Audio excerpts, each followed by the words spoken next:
Job's 3 friends refused to reply further to him because he kept insisting on his innocence.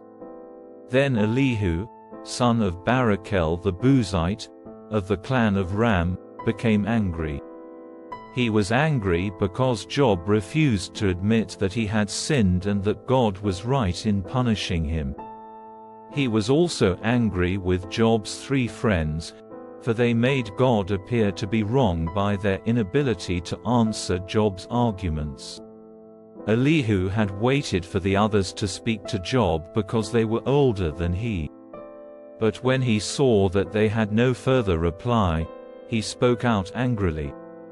Elihu, son of Barachel the Buzite, said, "I am young, and you are old, so I held back from telling you what I think.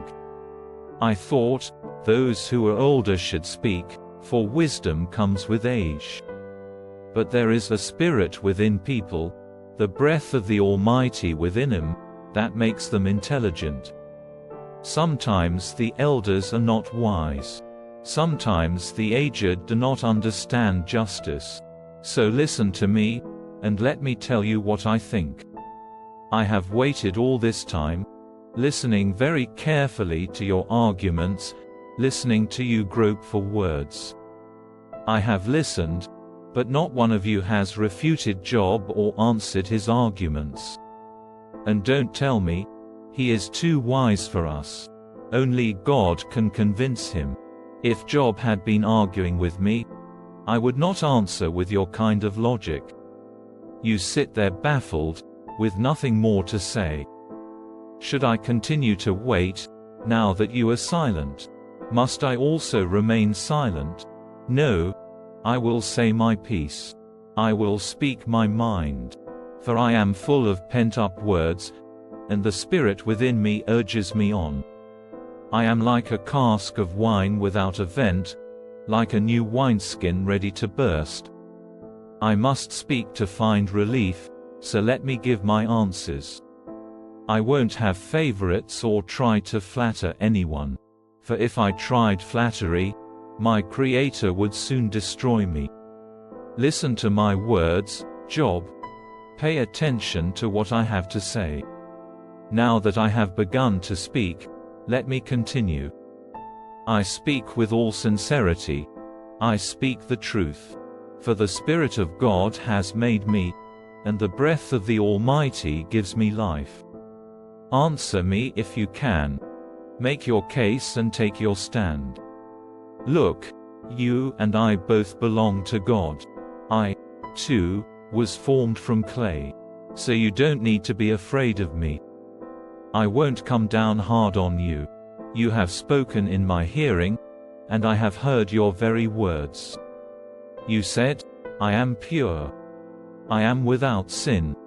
I am innocent. I have no guilt. God is picking a quarrel with me, and he considers me his enemy. He puts my feet in the stocks and watches my every move. But you are wrong, and I will show you why. For God is greater than any human being. So why are you bringing a charge against him? Why say he does not respond to people's complaints? For God speaks again and again, though people do not recognize it. He speaks in dreams, in visions of the night, when deep sleep falls on people as they lie in their beds. He whispers in their ears and terrifies them with warnings. He makes them turn from doing wrong. He keeps them from pride. He protects them from the grave, from crossing over the river of death. Or God disciplines people with pain on their sickbeds, with ceaseless aching in their bones. They lose their appetite for even the most delicious food. Their flesh wastes away, and their bones stick out. They are at death's door. The angels of death wait for them. But if an angel from heaven appears, a special messenger to intercede for a person and declare that he is upright, he will be gracious and say, "Rescue him from the grave, for I have found a ransom for his life." Then his body will become as healthy as a child's, firm and youthful again. When he prays to God, he will be accepted, and God will receive him with joy and restore him to good standing. He will declare to his friends, "I sinned and twisted the truth, but it was not worth it. God rescued me from the grave, and now my life is filled with light." Yes, God does these things again and again for people. He rescues them from the graves so they may enjoy the light of life. Mark this well, Job. Listen to me, for I have more to say. But if you have anything to say, go ahead. Speak, for I am anxious to see you justified. But if not, then listen to me. Keep silent and I will teach you wisdom. Then Elihu said, "Listen to me, you wise men. Pay attention, you who have knowledge." Job said, "The ear tests the words it hears just as the mouth distinguishes between foods. So let us discern for ourselves what is right. Let us learn together what is good." For Job also said, "I am innocent, but God has taken away my rights. I am innocent, but they call me a liar. My suffering is incurable, though I have not sinned. Tell me, has there ever been a man like Job, with his thirst for irreverent talk? He chooses evil people as companions. He spends his time with wicked men. He has even said, 'Why waste time trying to please God?' Listen to me, you who have understanding. Everyone knows that God doesn't sin. The Almighty can do no wrong. He repays people according to their deeds. He treats people as they deserve. Truly, God will not do wrong. The Almighty will not twist justice. Did someone else put the world in his care? Who set the whole world in place?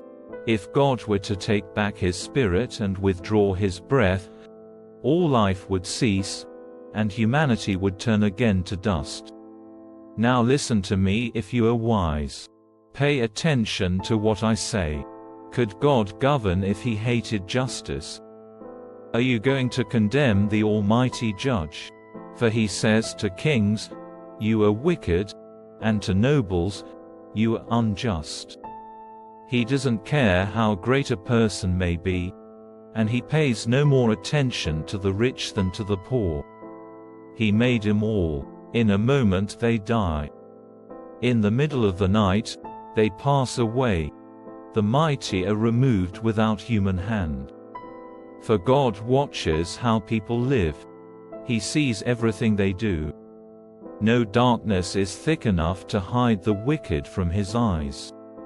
We don't set the time when we will come before God in judgment. He brings the mighty to ruin without asking anyone, and he sets up others in their place. He knows what they do, and in the night, he overturns and destroys them. He strikes them down because they are wicked, doing it openly for all to see. For they turned away from following him.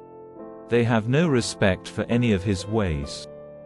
They cause the poor to cry out, catching God's attention. He hears the cries of the needy. But if he chooses to remain quiet, who can criticize him? When he hides his face, no one can find him, whether an individual or a nation.